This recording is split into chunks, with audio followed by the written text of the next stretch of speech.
Hey, what's up everybody? My most recent project around the house has been this table. So in this video I'll walk you through how you can make a table um, for yourself.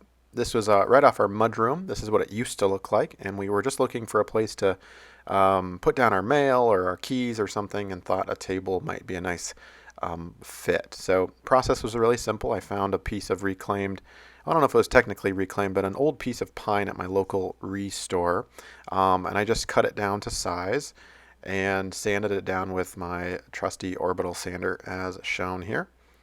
And yeah, I worked to make it nice and smooth, get all there was a layer of stain on it before.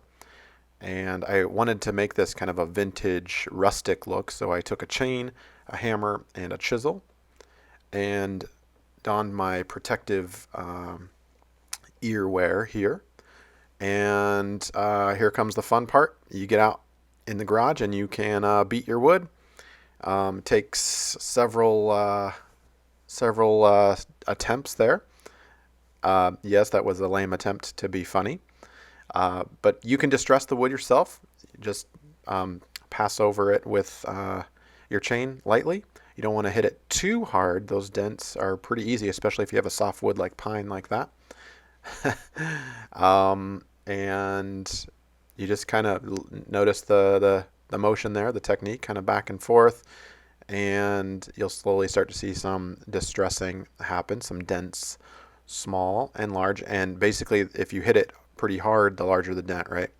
But lightly, smaller the dent. So kind of a random pattern. You don't want to do one section too much, but kind of a random pattern. And then I take my chisel and just kind of tap the corner there. You just want to dig out a little bit, make some notches here and there as shown.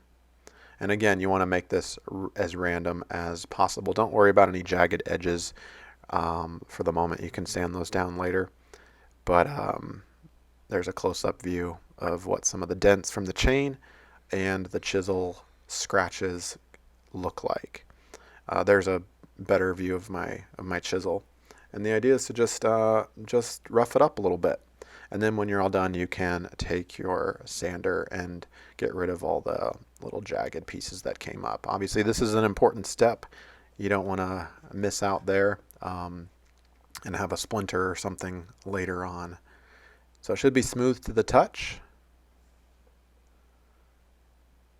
And if you have a beveled edge, you can just use a regular piece of sandpaper to kind of get into the corners there. I did chisel away the beveled edge a little bit, but anyway, put a layer of stain on it. I used some interior stain here. I'll put a link in the description below if you're interested in the specific stain that I used, but kind of a regular stain. I got this at the local hardware store, and obviously put a good coating on, first coating. And here, this is what it looks like after one coating. And I'm just making sure that it doesn't kind of pool in any areas. I want to get a nice even application. There's a zoom in of the first coating while it's still wet with the marks. You can see the chisel marks and the dents from the chain. And as you put the stain on there, those marks will actually become darker and give it a little contour and give it that distressed look. Now, after your first application of stain, I kind of sanded it down, and I'll put several layers of stain on as well. Anyway, I picked up this table leg at the store and painted it white. I put some primer on it first. You might want to consider some stain blocking primer if it's been previously stained before and you just want to paint over it. You don't want it to bleed through the paint. And I just marked how tall it was, pretty simple here, on the wall, and this is where my braces will come up to. Now, I did learn an important lesson here, and you'll see what I mean in just a minute, but initially my frame was going to be just two pieces of wood as shown. And I had my air compressor with my little brad nail gun and popped a couple of those into the wall.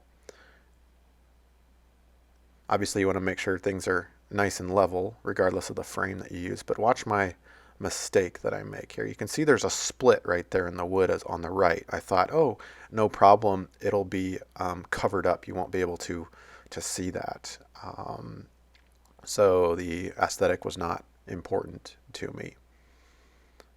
So got this nice and level. And I love this air compressor with the brad nail gun on the end. I don't have to mess around with screwing a hole and then getting my drill, and it's just a one-handed thing, and it secures things, not permanently, but at least gets it all nice and level in place and then I can apply my heavy-duty screws and whatnot. So this was the frame that I had, nice and level. And again, I know we have some mismatched wood and some splits happening. But anyway, I'll come back to that in just a minute. But no matter what bracing you're going to use, obviously you got to find the studs in the wall. And here's one right there. So I was going to place I did place a screw there. Now this is mostly drywall except for the corner there. You can see where the two pieces of wood come together. That's where my wood studs are going to be on that wall. Yep, kind of right there. And so this is obviously important for the integrity of the wall, right? Make sure your wood frame there is nice and secure to a stud behind the wall. And you can usually tell if your pilot hole brings back wood sawdust as opposed to drywall.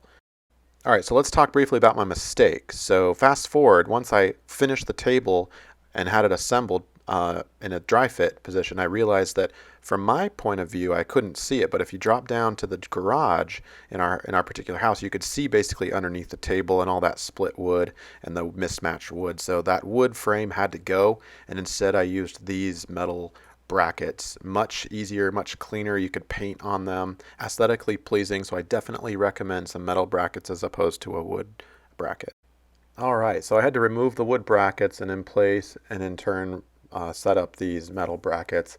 Pretty much the same positions. I had already identified the studs in the wall, so I just secured those. I did have to patch up the wall with some spackle and then repaint, unfortunately, but that's how it works. Anyway, back to the table itself. You can now that your brackets are up, you can dry fit your tabletop to make sure everything is level and whatnot.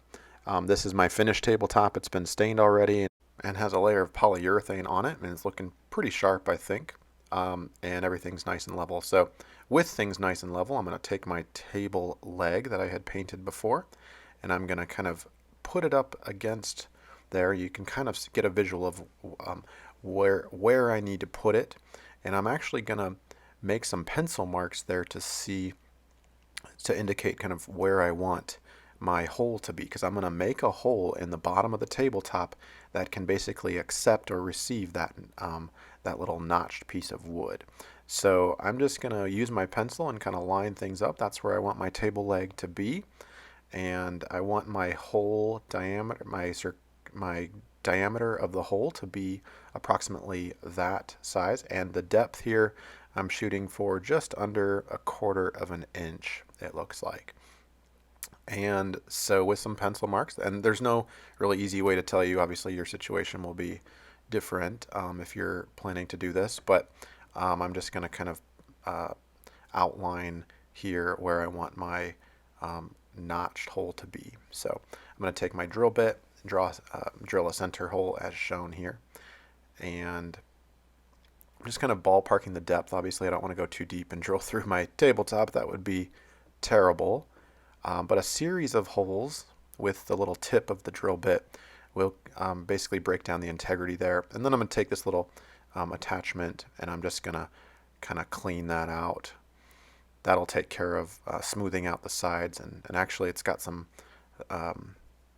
teeth on it, so it'll actually drill out sideways for me. And obviously I'm not quite deep enough there. I do want that to be flush, so with my drill bit I will drill out a little bit more little deeper there, and voila, that's how I want it to look. So I take my tabletop and I will put it back on top of the braces. Remember, I haven't secured anything at this point, permanently anyway. And obviously you can see why there. I needed my table leg, and that will reinforce that outermost tabletop edge so it can bear weight.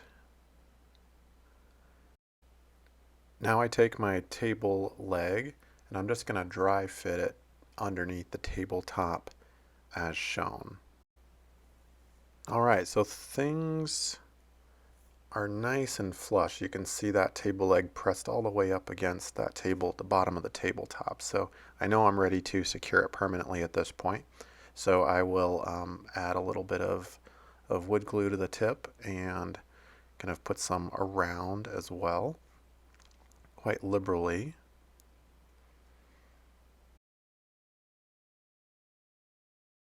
And with the glue applied, I can now permanently insert the table leg into the bottom of the tabletop. And obviously I need to make sure everything is straight, not twisted, not tilting at all, and that looks pretty good. So I'm just gonna put some weight on it and let it dry overnight, and I just have some wall paint that I used to patch up earlier, so that was a good 10 pounds or so. And once everything's really dry, now I can attach the tabletop to the brackets.